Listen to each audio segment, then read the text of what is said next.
अर्थसंकल्प मांडत असताना देवेंद्र फडणवीस साहेब यांनी शेतकऱ्यांच्या कर्जमाफीची घोषणा केली.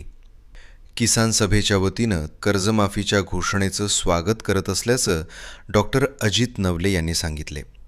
या संदर्भात बोलताना किसान सभेचं राज्य सचिव डॉक्टर अजित नवले पुढे म्हणाले, कर्जमाफी करेंगे लेकिन तारीख नहीं बताएंगे. हा जो सरकारचा बाणा होता तो खोडून काढण्यासाठी विदर्भामध्ये शेतकऱ्यांचं मोठे आंदोलन झाले. आंदोलनाच्या वेळी 30 जून 2026च्या आत आम्ही कर्जमाफी करू असे आश्वासन सरकारच्या वतीनं देण्यात आले.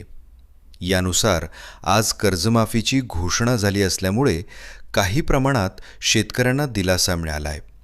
मात्र ही घोषणा करताना सप्टेंबर 2025च्या आत थकीत असणाऱ्या शेतकऱ्यांचं 2 लाख मर्यादेपर्यंतचं कर्ज माफ करण्याची घोषणा करण्यात आली आहे.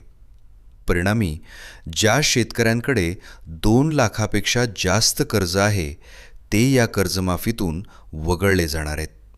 अतिवृष्टीग्रस्त शेतकऱ्यांना कर्जमाफीचा लाभ व्हावा यासाठी 30 जून 2026 पर्यंतचं कर्ज माफ केले जावे ही किसान सभेची मागणी होती.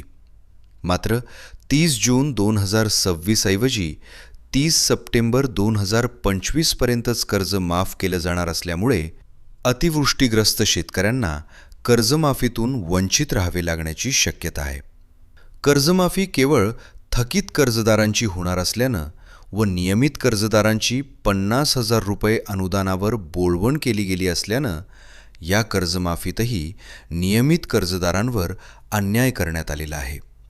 नियमित कर्जदार हे सुद्धा शेती संकटानं ग्रस्त असलेले शेतकरी आहेत. नवीन हंगामात कर्ज मिळावे यासाठी प्रसंगी सावकाराकडून पैसे घेऊन शेतकरी कर्जाचं नवे जुने करतात. अशा शेतकऱ्यांना नियमित कर्जदार शेतकरी म्हणत त्यांना कर्जमाफीतून वगळणं हे अन्यायकारक आहे.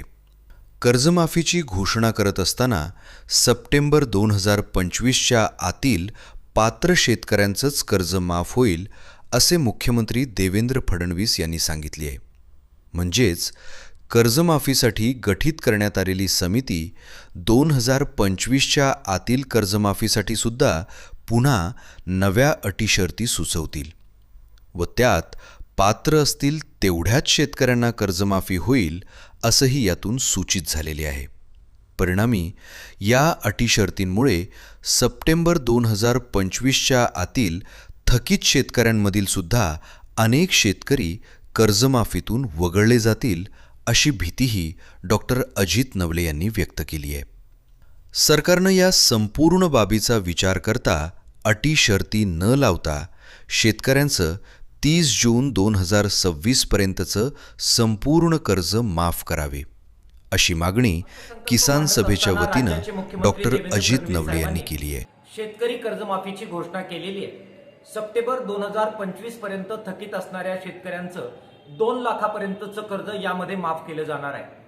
किसान सभेच्या वतीनं या घोषणेचं आम्ही स्वागत करतो.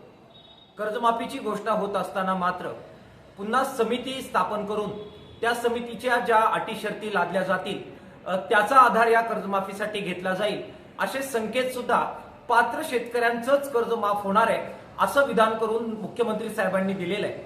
त्याच्याशिवाय 2 लाखाच्या वरचं कर्ज सुद्धा या कर्जमाफीमध्ये धरलं जाणार नाही. शिवाय अतिवृष्टीने बाधित असलेले जे शेतकरी आहेत त्यांचं 30 जून 2026 पर्यंतचं कर्ज माफ करावं अशी जी आमची मागणी होती त्याच्यामध्ये कटौती करून सप्टेंबर 2025 पर्यंतच थकीत कर्ज माफ करण्याची घोषणा झालेली आहे. त्याच्यामुळे मोठ्या प्रमाणात शेतकरी यापासून वंचित राहतील अशी साधार भीती आम्हाला वाटते आहे. त्यामुळे एकीकडे या घोषणेचं स्वागत करत असतानाच हे जे काही वंचित शेतकरी राहणार आहेत त्यांच्या कर्जमाफीबद्दल राज्य सरकारने पुनर्विचार करावा. त्याचबरोबर जे नियमित कर्जदार शेतकरी आहेत त्यांचं केवळ 50,000 रुपयाचं प्रोत्साहन अनुदान देऊन त्यांची बळवणूक करण्यात आलेली आहे. त्यांच्यावर हा एक प्रकारचा अन्याय आहे. त्यांच्या कर्जमाफीचा सुद्धा विचार राज्य सरकारने करावा अशा प्रकारची अपेक्षा आणि मागणी आम्ही किसान सभेच्या वतीनं करतो आहोत.